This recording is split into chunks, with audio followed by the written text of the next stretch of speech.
Bismillahirrahmanirrahim. Assalamualaikum.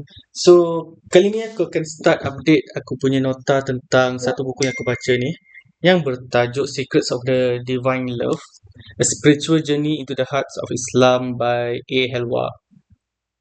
So, macam biasa buku dia akan start dengan puji-pujian dulu tentang buku tu sebelum kita masuk ke dia punya isi lah. Jadi untuk buku ni dia ada beberapa petikan Al-Quran yang dia letak translation kat situ, so aku rasa dia sangat sesuai lah untuk buku ni. Okay, so first video kita akan discuss dulu tentang introduction dengan reading with open heart lah, sebelum kita akan sentuh satu-satu tentang chapter-chapter yang ada dalam buku ni. Okay, bismillahirrahmanirrahim. So untuk introduction,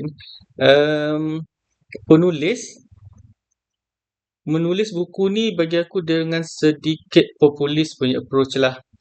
Okay, so dia ada cerita kenapa dia tulis buku ni, dan aku nak highlight tentang section yang mana dia letak ataupun dia menajukkan sebagai My Journey from Fear to Love lah. Katanya dia dilahirkan sebagai seorang Muslim tapi tidak membesar sebagai seorang Muslim. Maknanya di masa dia membesar tu dia tidak rasa sayang atau disayangi oleh Tuhan. Dan sebagai teenager pun dia rasa kosong lah dalam hidup dia sebab dia tidak ada alat tuju sebagai seorang Muslim ataupun tidak beragama lah. Walaupun dalam IC katanya Islam. Dan pada awal 20-an dia travel di beberapa small town di Turki dan sampai di Cappadocia. Bila dia sampai di Cappadocia ni, dia ada, bagi aku dia menerima hidayah daripada Tuhan apabila dia tengok ada seorang perempuan sembahyang dan khusyuk dalam sembahyang dia. And then dari situ dia perhati dan dia memerhati yang perempuan ni dia sembahyang dengan betul-betul sembahyang. Maknanya dia bukan just mengulang bacaan-bacaan tanpa tahu apa yang dia baca. Maknanya dia tahu apa dia buat dan dia seronok dalam perbuatan ibadah dia tu lah. And then tidak lama kemudian dia berjumpa dengan seorang guru, yang bagi dia seorang guru, iaitu seorang lelaki Palestin, seorang pakcik ni, yang dinama ataupun dia panggil sebagai CD lah. Jadi CD ni ada, dia letak quotes kat sini. Yang CD kata, "No, my beloved, that the love is eternal between Allah and His creation, and the electric circuitry of His love flows through everything.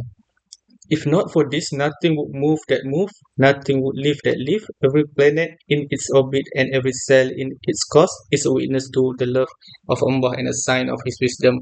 Keep this love inside you and live with it all the time. Because the moment you lose it, you lose yourself, you lose Him." And aku rasa ayat ni dia agak cantik lah. Okay, so macam biasa, macam normal manusia lah, bila kita nak buat sesuatu kita akan rasa sedikit insecure. And then insecure tu bagi aku agak normal lah. Cumanya bila dia menceritakan tentang dia punya insecurity ni, ada beberapa yang membuatkan aku rasa tak selesa sikit. Bila kita baca kan dia tulis, "My heart heard God whispered back." So bagi aku tu agak suspicious. Macam mana boleh dengar Tuhan whisper balik kat dia, kan? Pelik. And then dia meneruskan lagi pada satu cerita yang kononnya pada satu petang ni, lepas dia duduk research dan tengah menulis buku ni lah, dia rasa dia dengar doa seorang budak lelaki atau budak perempuan di tempat lain. Maknanya bukan budak tu duduk sebelah dia ke apa, dia rasa dia dengar budak tu berdoa dan kononnya Tuhan mendengarkan kepada dia lah. Jadi aku rasa tu agak pelik lah, kononnya budak tu memerlukan buku yang ditulis ataupun something yang macam buku yang ditulis ni boleh membantu budak tu, contoh macam tu lah. Okay, so next chapter adalah reading with an open heart. Kenapa dia tulis reading with an open heart ni? Aku rasa sebab dia mengambil approach populis. Dia cuba untuk menyedapkan hati semua tempat, and then dia nampak macam ada sikit tendensi kepada Syiah lah, sebab ada banyak quote Imam Malik. Macam kat sini ni dia gunakan hadis Nabi Muhammad SAW yang kononnya Nabi Muhammad SAW kata, "I am the city of knowledge and Ali is its gate."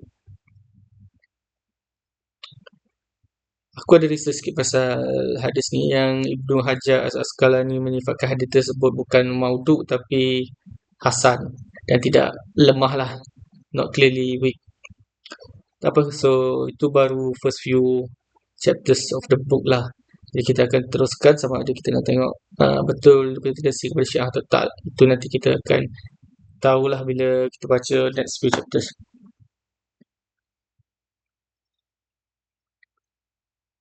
So, sekali lagi, sini kita nampaklah yang dia cuba untuk menggunakan populis punya approach. Dia mencari pertolongan daripada Sunni, Syiah dan Sufi punya imam ataupun ulama. So, bila orang tanya sama ada dia Sufi ke, dia Syiah ke, dia Sunni ke, jawapan dia, I am Muslim. So, bila dia tidak berani menyatakan pegangan dia, so aku agak meragukan lah. So, dia menyebabkan rasa sedikit uneasy. Right. So, next video kita akan discuss tentang sebab lah. Allah, the origin of love. Okay, sehingga berjumpa lagi. Assalamualaikum.